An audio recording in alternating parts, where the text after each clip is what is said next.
Hey everyone, time for another video. Today we're taking a look back at the Pentium E2140 from Intel.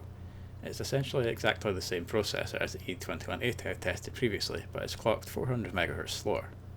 It was released in Q2 of 2007 at a price of $74, which is $89.42 today, adjusting for inflation, or £66.65, or €75.93 today. It is a dual-core processor and is based on the kernel architecture with no hyper-threading or turbo boosting whatsoever, and is for the LGA 775 socket. Clocked at 1.6 GHz, it has an 800 MHz frontside bus, and is built on a 65nm fabrication process featuring 105 million transistors and a TDP of 65 watts, and can also be bought for as little as 25 pence from CEX in the UK, which is 34 US cents or 28 Euro cents. Today we'll be testing it in Cinebench R15 and SuperPi 1 to gauge its multi-core and single-core performance. We'll also be putting it through its paces in gaming with The Witcher 3 Wild Hunt, GTA 5, Rise of the Tomb Raider and Fortnite.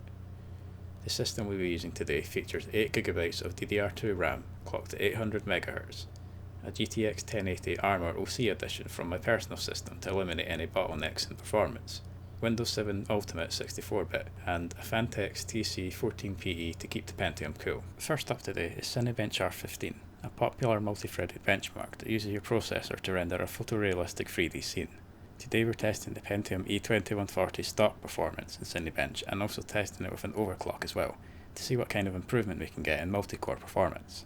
At its stock speed of 1.6 GHz with the RAM at 800 MHz, the E2140 managed a score of only 70, putting it level with the much higher clocked Pentium D925 I tested previously.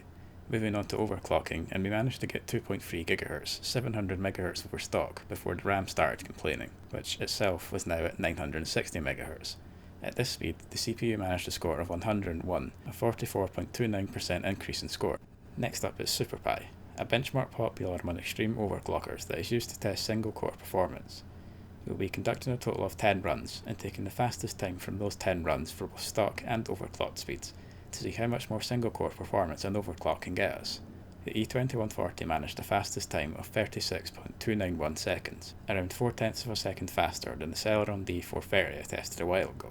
For the 2.3 GHz overclock, a fastest time of 25.406 seconds was recorded, a decrease of 10.875 seconds from the stock time.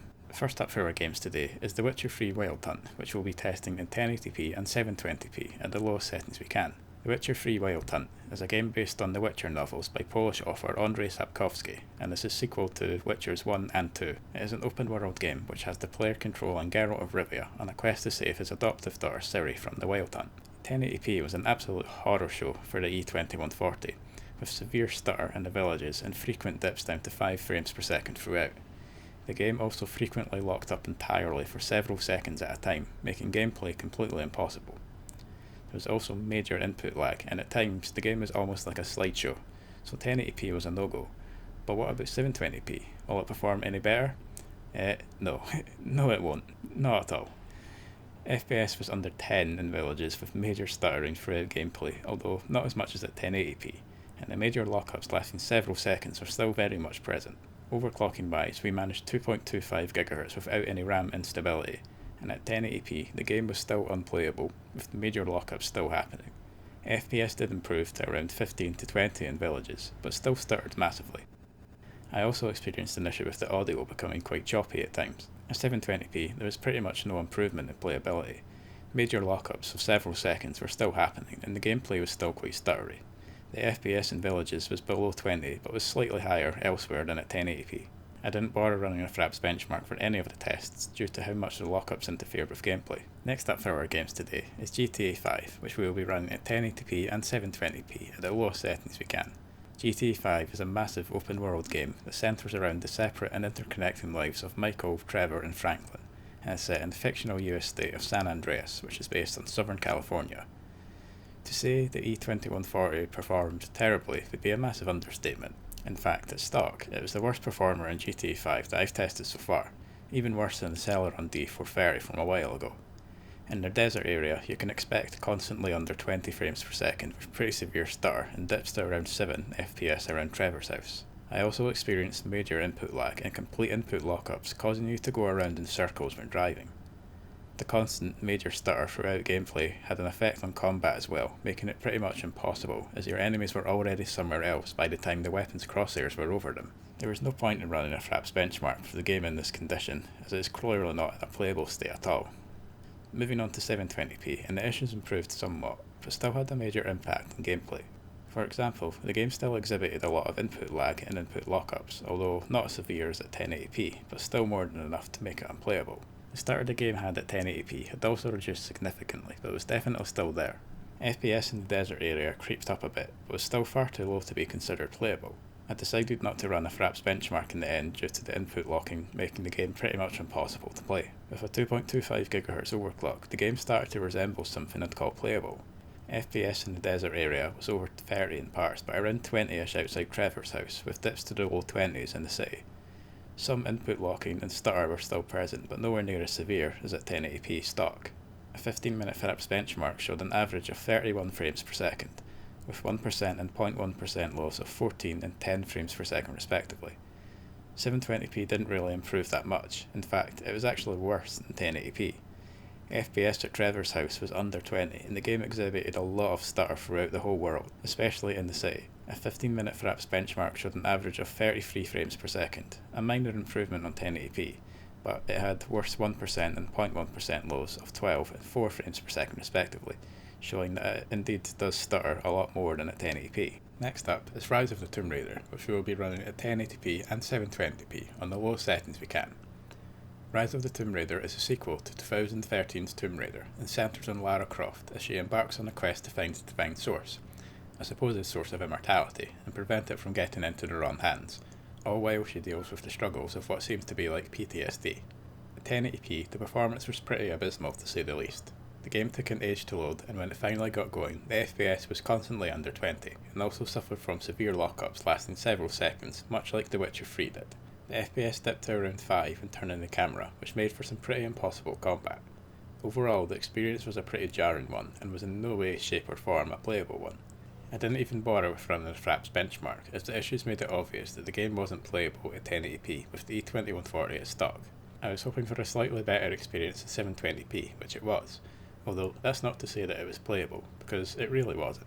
The game still suffered from really long loading times, and was pretty much a slideshow at parts. There was less stutter in some areas, which made it a bit more bearable, and combat was also a lot easier too, but still tough. Some minor input lag remained, but one particularly amusing issue I noticed was that occasionally the animations froze completely, but the rest of the effects, moving lights etc., carried on as normal. A 15-minute Fraps benchmark showed an average of 29 frames per second, with 1% and 0.1% lows of 7 and 5 frames per second respectively. Overclocking to 2.25 GHz did improve the game a little bit, but not to the extent that it would be playable. At 1080p, the game still had the horribly long loading times, and overall was still a pretty jarring experience, with horrible stutter in more intense scenes and dips under 15 frames per second being a common sight. Another major issue that cropped up was texture popping, where the inside of a cave hadn't rendered at all, causing Lara to fall through the map and die, which isn't really the most convenient of things to happen if you ask me. I did manage to get a Fraps benchmark which showed an average of 33 frames per second, with 1% and 0.1% lows of 9 and 6 frames per second respectively, showing 1080p to be a no-go for the CPU. 720p was much the same, with severe FPS dips under 10 at points and slideshow-like performance both indoors and outdoors occasionally. Some areas were actually quite playable, but the vast majority suffered too much to be considered okay. A Fraps benchmark showed an average of 30 frames per second, with 1% and 0.1% lows of 10 and 7 frames per second respectively, so overall the E2140 can't play Rise of the Tomb Raider either. Lastly for the games today is Fortnite Battle Royale, which will be running at both 1080p and 720p on the lowest settings we can. Given that Fortnite is a reasonably easy game to run hardware wise, I was expecting this to be the one game that the E2140 could actually run at acceptable frame rates. However, that just wasn't the case, at least not for stock performance. At 1080p, the game took so long to load that you often missed the initial holding area entirely. The game stuttered pretty badly here, with FPS being under 20 most times. Once the battle bus got going, things did improve slightly, with FPS around the 30 mark, but that didn't last unfortunately, as when diving the performance tanked under 15 FPS and stuttered fairly badly. Getting onto the ground didn't improve things too much either. FPS did range from around 20 all the way up to 40 frames per second, but it remained really stuttery, which made combat pretty difficult. The game also exhibited major texture pop-in issues, in the form of textures on buildings or even the buildings themselves not rendering at all, leaving you standing in front of a house or other building wondering just where the doors even are, or as I experienced, getting stuck in a part of the map where an object just hasn't rendered at all. There were also problems with the audio during gameplay, with it becoming extremely choppy or cutting out entirely, which can sometimes affect the gameplay a lot, given that you often need to be able to hear your enemy's footsteps to know where they are.